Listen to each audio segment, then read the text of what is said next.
circumscribed polygon. Another type of polygon is inscribed. It constructed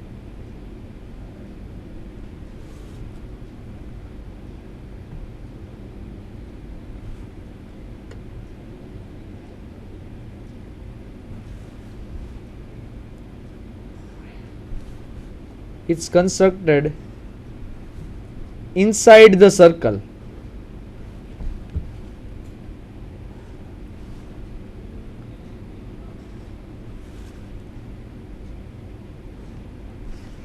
The polygon has been constructed inside the circle.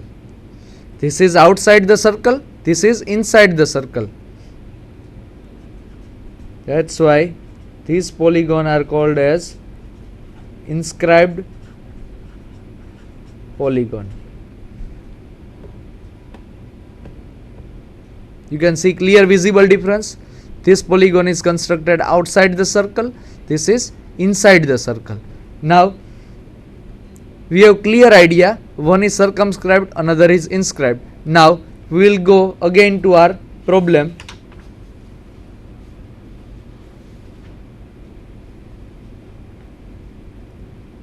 Now if you see, our one side is inside the circle, which means that we are constructing inscribed polygon. We are having some sort of center of the circle, we are having a side. Now we just need to plot rest of the 5 sides using the compass. What I am going to do, first of all I will take radius as A to B.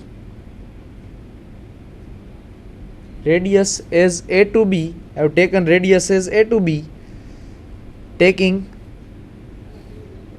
A as center point,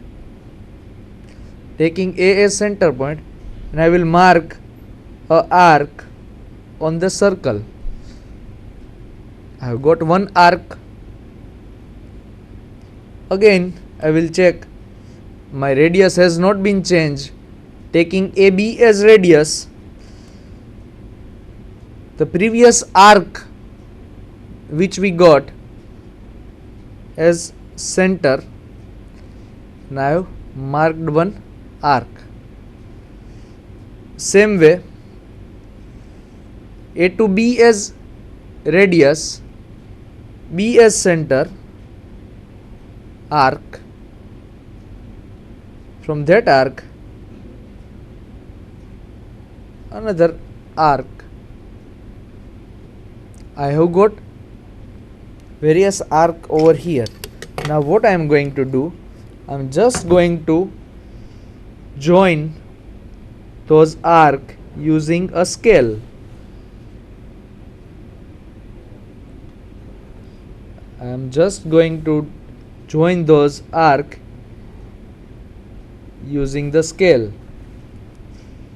and if you can see that I am constructing a inscribed polygon. If you can see, I have constructed hexagon. What is the reason this circle have constructed hexagon only? Why I have given 4 and 6 over here? The reason behind giving nomenclature 4 and 6, I have given the nomenclature 6, which means that the circle which created taking as 6 as center will create 6-sided polygon. Now let's see what happens if I am taking 4 as center and drawing a circle. 4 as center, 4B as radius, a small circle has been formed. A small circle has been formed. Again the same procedure. Square is also a polygon. Anything which is having more than three or more sides is called as polygon. I have got AB, AB as radius, A as center and arc, B as center and arc. Now you will find why I have given the point 4 its name.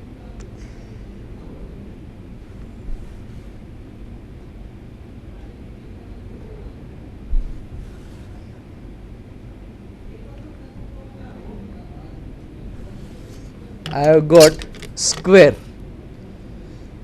4-sided polygon. This is the only reason to give 4 as nomenclature. Now what if I want to draw a pentagon out of it? This method is called as universal circle method.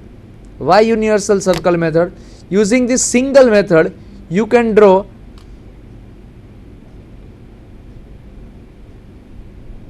(50-side polygon also, or you can draw 150-side polygon also. In another word, you can say that n number of side can be drawn using this universal circle method. Now what else if I want to draw a pentagon out of it? I am just going to bisect this 4 and 6 line. What is the bisector? I have already bisected AB line. Similar to that, AB as center, AB as radius, A as center, arc on both the side, AB as radius, B as center, arc on both the side. Join both the intersecting arc with a line and you will get your bisector. Similarly, over here, please look at the procedure of the bisector very carefully. 4 to 6 as radius, 6 as center, arc on both the side. You can see the arc? Yes, you can see the arc. Now, again, make sure that you are having arc 4 to 6 only. 4 to 6 as radius, 4 as center. Draw intersecting arc. We have got the intersection. Join this intersecting line with very smooth and very fine line.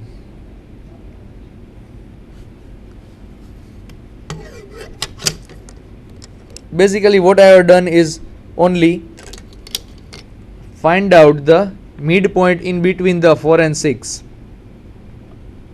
What comes in between 4 and 6? 4 के बाद 5. Then it is called as 5. Now I have given the name as 5, which means that using this as center, 5A as radius, we will get a pentagon. Now we will see that how we can, are we going to achieve pentagon or not? 5A or 5B as radius, draw a circle.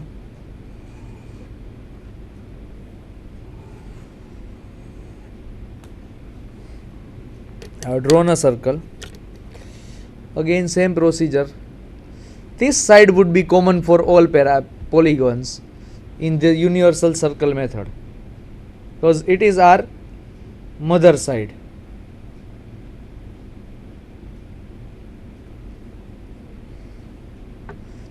AB as radius, A as center, arc, B as center, arc. I have got the arc. Now what I am going to do, I am going to join this arc with the scale so that I can achieve my polygon.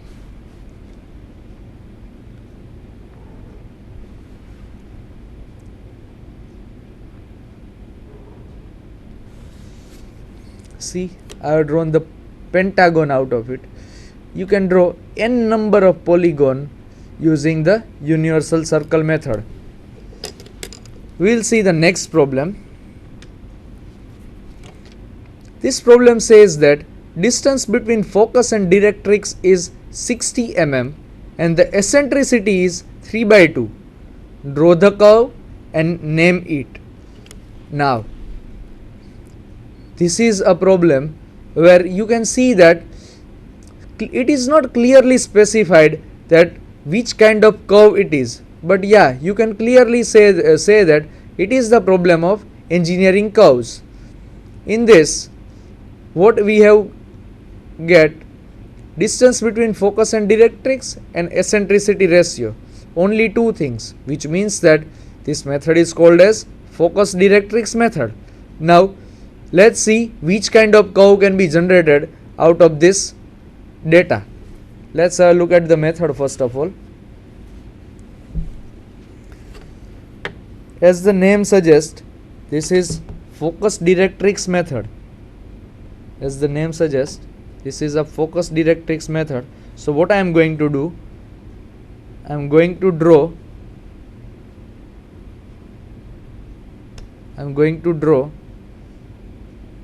a directrix line. That's a pure vertical line. I have drawn a directrix line. I'll mark some around a midpoint, a random midpoint, you can say. Name it as point number O. I am naming it as point number O, and this line as D1 D2, which means that directrix line. Now from point O I want a perpendicular line. I can draw that line using scale also, but I don't want to take any sort of risk for any angle error. For that I am using the protractor. Put the protractor like this.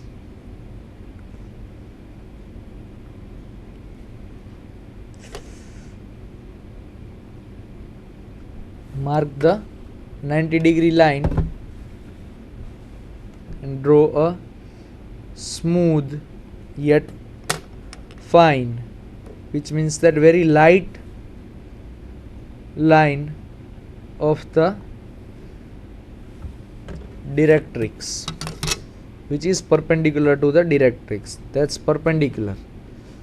Now you might be thinking, what should be the length of this line? You can choose any random length that excludes 140 mm. Above 140 mm you can take any line. Now this is our directrix. Now we want to have focus point on this line. We have been asked that distance between focus and directrix is 60 mm. So what I am going to do, I will put up a scale, mark point on point number 60, name this point as point number F. Now again, if we look at the question, we have been asked that our eccentricity ratio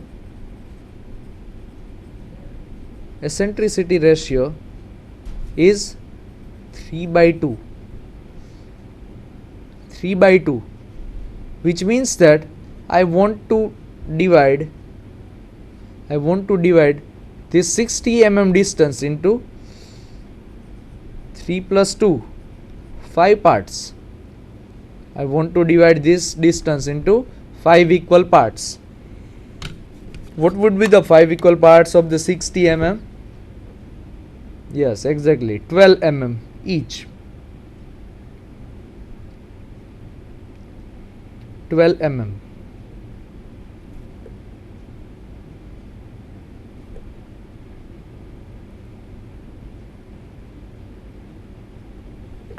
I divided this line into 5 equal parts. Now here the trick comes into the play. Now if you remind any sort of engineering curve, let's say ellipse, we have been said that there is some focus point. We have got the focus point over here. There is some vertex point, that's V1 or V2. So there would be some sort of distance between these 2 points that we need to find out. In this, if we see over here, now eccentricity ratio says that from the distance it should be 3 part away, 1, 2 and 3, which means that our vertex point is over here. 1, 2 and 3 part away from the focus distance, that eccentricity ratio says. I have got vertex point V, I have got point number F. Now what I am going to do, I am going to draw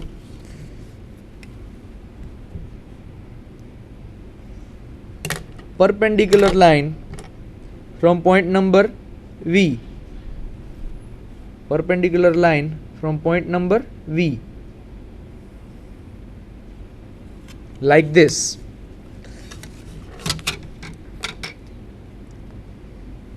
Taking V as center, VF as radius, and I am going to draw a semicircle. Again, V as center, VF as radius, and a semicircle. Exactly, yes.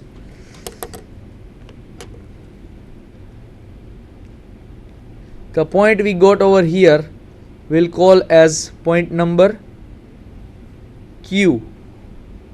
Point number Q.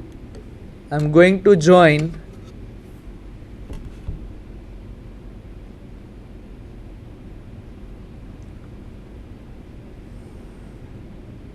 this point number Q and like this. I joined point number Q, so I have achieved an inclined line. Now what I am going to do, I will nomenclate the rest of the part